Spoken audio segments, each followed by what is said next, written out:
dalalka caalamka waxaa ku nool in ka badan 11 milyan oo qof oo maxaabiis ah sida laga soo xigto warbixin dhawaan ay daabaceen bulshada maxaabiista dunida taas oo ku jirta daraasad uu sameeyay macadka baarista siyaasadda dambiyada ee jaamacadda London. Mareykanka ayaa la sheegay inay ku nool yihiin rubac ka mid ah maxaabiista dunida iyadoo 68% ay sii kordhayaan tirada maxaabiista ku jira xabsiyada dalalka Cambodia oo 61% ay ku jiraan iyo sidoo kale dalka Masar oo isna 53% ah. inkastoo tirada maxaabiista ee dalalka qaar ay u muuqdaan inay sii kordhayaan waxaa jira dalalka qaar oo ay ku nool yihiin maxaabiis aad u yar. Warbixinteenana waxaan ku dul istaagaynaa wadamada ay ku nool yihiin maxaabiista ugu yar dunida. Wadanka koobaad waa San Marino. Jamhuuriyadda San Marino waa dal yar oo buuraley ah oo saaran xeebta Talyaaniga. Waa mid ka mid ah dalalka ugu qanisan marka loo eego dakhliga sanadkii kastaba soo gala. dalkaasi waxaa ku nool bulsho yar oo tiradoodu ay gaarayso ilaa iyo 40,000 oo qof. kaliya hal xabsi oo rasmi ah ayaa ku yaala iyo dhowr xarumo oo si ku meel gaar ah dadka loogu xiro gaar ahaan gudaha saldhigyada booliska. bishii Febraayo 2020 dalkaasi 2 maxbuus oo kaliya ayaa xabsi lagu xukumay. inta badan dadka ay maxkamaddu xukunto waxay waqtigooda ku qaataan xabsiyada Talyaaniga. labada maxbuus ayaa la sii daayay 15 Abriil. bishii Abriil 26 2020 maxbuuska kaliya ee ku jira xabsiga San Marino waxaa la geeyay xabsi leh maktabad gaar ah, gym iyo telefishin si looga ilaaliyo inuu cidlo dareemo. in dalkaasi uu leeyahay maxaabiis yar waxaa loo aaneeyay kiisaska dambiyada oo yar sababtoo ah waa dal qani ah oo bulsho yarna ay ku nool yihiin. dalka labaad waa Lajistaan.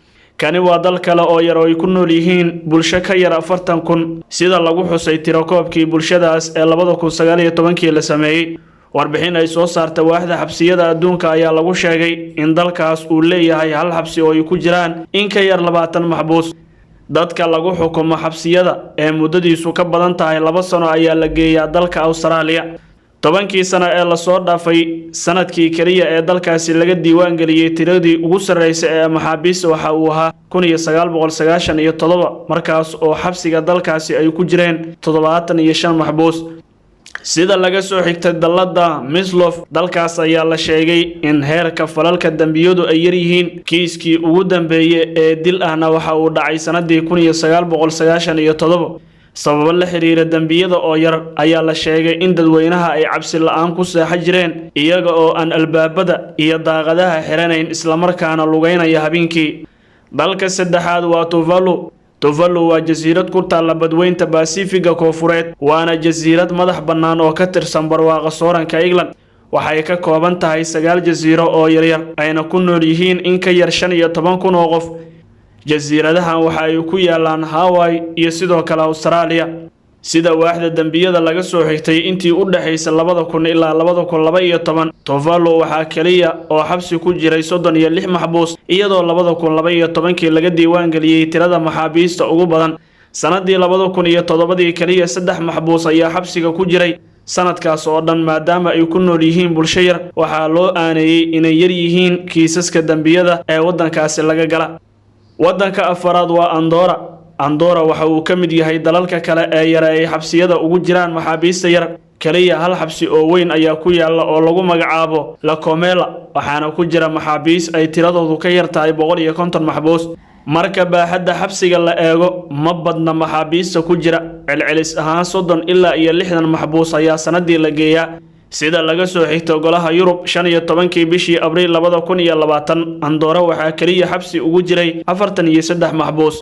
wadanka ugu dambeeya ee shanaadna waa wadanka Nauru la yiraahdo. waa jasiirad yar oo ku taalla waqooyi bari Australia.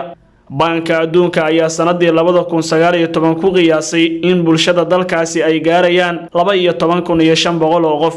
ilaa iyo 2014 waxaa kaliya ku yiila hal xabsi. warbixinta waaxda xabsiyada ayaa lagu sheegay in sanadii 2003 ilaa sanadii 2012 ay dalkaasi ku jiraan wax ka yar 70 maxbuus xabsiyada dalkaasi ku yaala. kuwaasina waxa ay ahaayeen 5 wadan ee maxaabiista ugu yar dunida ay ku nool yihiin. guud ahaan warbixinteena caawa ayaa intaa ku dhan. ee daawada muuqaalkan like saaro share gare naguna soo biiro saaxiib naga dhiga si aad u hesho xogihii ugu dambeeyay ee caalamka.